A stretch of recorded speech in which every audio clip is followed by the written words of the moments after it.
minasang! So, it's already 7 a.m. in the morning. So, may pasok tayo ng 9 a.m. So, right now, wala akong kasama dito sa bahay since natid ng mama at papa ko yung bisita namin kagabi. So, right now, samahan niyo akong bumangon, mag-ready. Pero right now, since 7 na, kailangan ko munang pakainin yung mga baboy. So, samahan niyo ako magpakain ng baboy. Then, kakain tayo pagdating nila. Let's go! Katatapos nga lang pala bumuhos ng malakas na ulan, kaya kung mapapansin nyo, halos basa yung labas namin. Ayan. Nalimutan pa nilang iahon yung damit ko, ang gagaling. So, yung babuyan namin nandun, kaya pupunta tayo doon. Let's go! Ang plano ko lang talagang pakainin dyan is mga baboy, kaya bahala na yung mga manok ni Papa pag dumating yung mga kapatid ko, sila magpakain. Takot na kasi ako sa manok kasi tinutuka ako tapos hinahabol ako So, andito na tayo ngayon. Magpapakain na tayo ng mga alaga kong baboy. Pagpasensyahan nyo na lang talaga ingay ng mga baboy. Syempre, gutom na kaya talagang ang iingay nila dito. Yung una nga pala nating papakainin dyan is yung alaga nung auntie ko. So, meron kasi siyang 3 baboy dyan. So, nakikihiram lang kami actually ng kulungan. So, yung nasa kabilang kulungan yun yung ginagamit ko. Tapos dito sa auntie ko naman yung kabila. So, meet my 2 babies. So, yung isang baboy ko dyan, yung nakikita nyo dito sa kabila, buntis yan, yung nasa bandang kanyan. Yung kabila naman, hindi ko sure kung buntis ba siya or what, kasi hindi namin alam, hindi ko pa siya napapa-ultrasound. Ang atake kasi, nung nakaraan, nabalitaan kong merong yung tinatawag na ASF or sakit. Natatakot ako baka mahawa sila, kaya hindi ako nagpapunta ng masyadong tao dito sa babuyan. Kaya hindi ko muna pina-ultrasound. Kaso ang problema, ang sabi ng papa ko, hindi daw buntis, hindi nakukuha. Nabayaran namin yung turok niyan, kaya dapat makakuha siya. So, tuturukan ulit siya. Kaso nga, hindi siya naglalandi. Ibig sabihin daw, pag hindi daw naglandi, buntis. Kaso, ang alam namin, hindi siya nakakuha, kaya nalilito na din ako. O diba, kahit kayo nalilito sa sinasabi ko. Pero anyway, pinakain ko na sila dyan. So, binibigyan ko sila ng tig-1 at kalahating mangkok ng set ng bibis ng pagkain.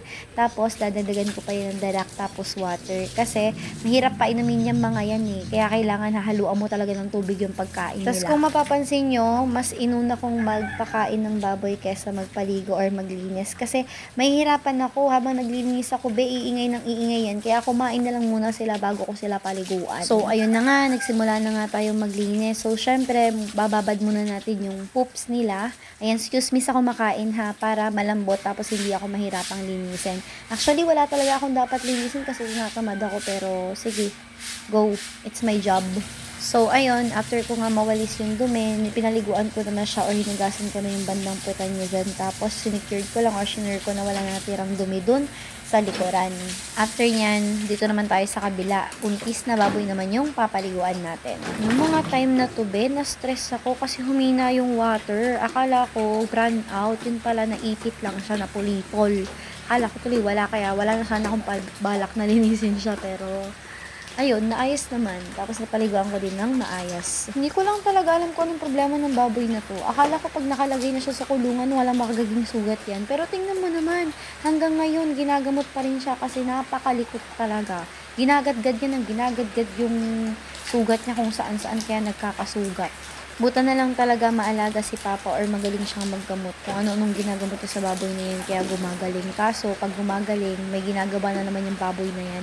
Ewan ko, nagmana yan sa tatay niya, matigas yung ulo. So, ayun, tapos na nga tayo magpakain ng baboy. It's time naman para pumunta na sa bahay at mag-ready. Ngayon, paano tayo babalik doon? Be, umuulan na. Tingnan nyo. At ang lakas. Hindi basta-bastang ulan. Ay, naka. So, hindi na nga ako nakapag-video kasi nagsisetakbo na ako para hindi tayo mabasa ng ulan. Tingnan mo naman, sinulubong naman ako ng mahal kong anak sa upuan. At kung makikita nyo, napakalambing talaga niyan. And since tapos na tayo sa gawain at kailangan na natin mag-ready, samahan nyo ako kumain dyan. So, nagkalkal na ako ng pagkain ng mga oras na yan. May natira pa palang tinulong manok kagabi, kaya yun na yung kinain ko. Yung mga time na kumakain nga ako, hindi talaga humihina yung ulante. Tuloy-tuloy talaga siya pa sa pagpuhos.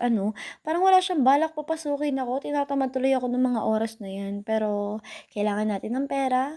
Bawal ang katamaran. Let's go. Yung kinakain ko nga pala dyan, malamig na. Pero di ko alam kung bakit sarap na sarap pa rin ako. Literal. So, hi guys! So, dahil umuulan nga, maginaw, nag-wash na lang ang person na to. At nakapagpalit na ako right now. So, ito yung susutin natin for today's video.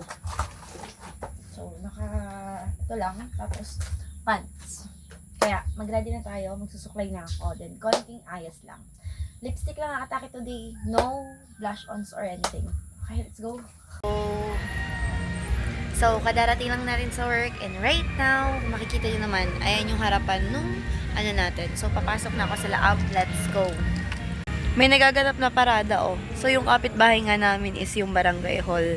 Fiesta ngayon. May mga pageant ata yan. Mga pambata na pageant. Tara sa loob.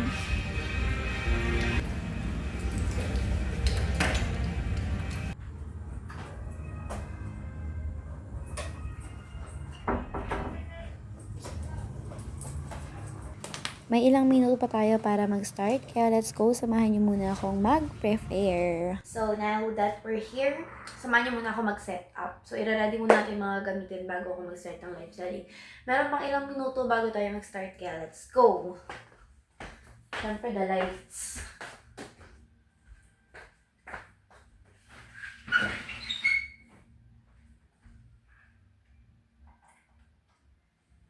Okay. Yung ilaw.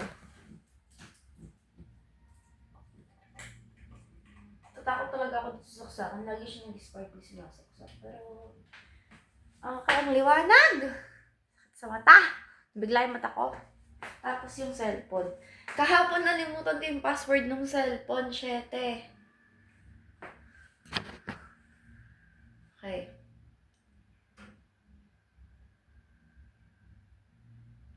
Okay, naalala ko na.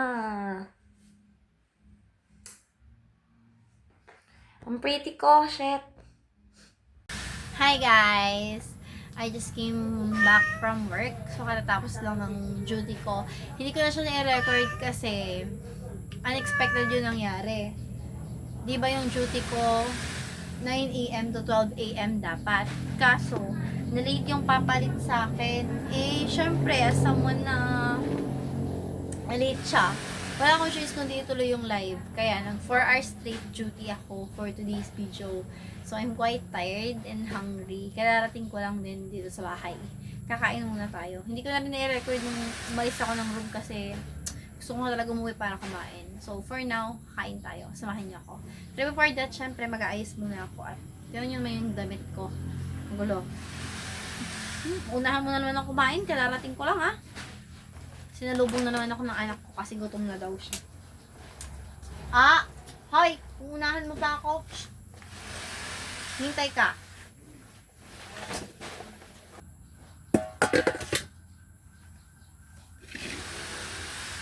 Pa tayong kutsara. Wait lang. Okay. Kain tayo. Ulam ko. Lalapyang inasiman. Rice. Lang, bibigyan ko lang anak ko sa bigat at nanghihingi. Choto, mate. Saglit. Dito. Ayan.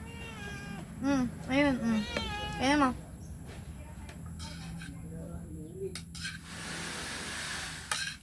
Dahan-dahan sa tinik ha, matinik ka.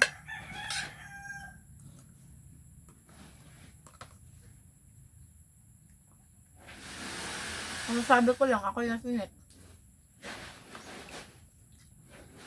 Sige na, ako na mag-adjust. Pinas-forward ko na nang hindi kayo mahirapan. Charot. So, medyo natagalan kasi akong kumain dyan kasi kakabawal ko kay Mugi. Inaagawan talaga niya ako ng pagkain. Ayaw niya yung cat food niya. Gusto niya isda. May pinagmanahan talaga. Spoiled.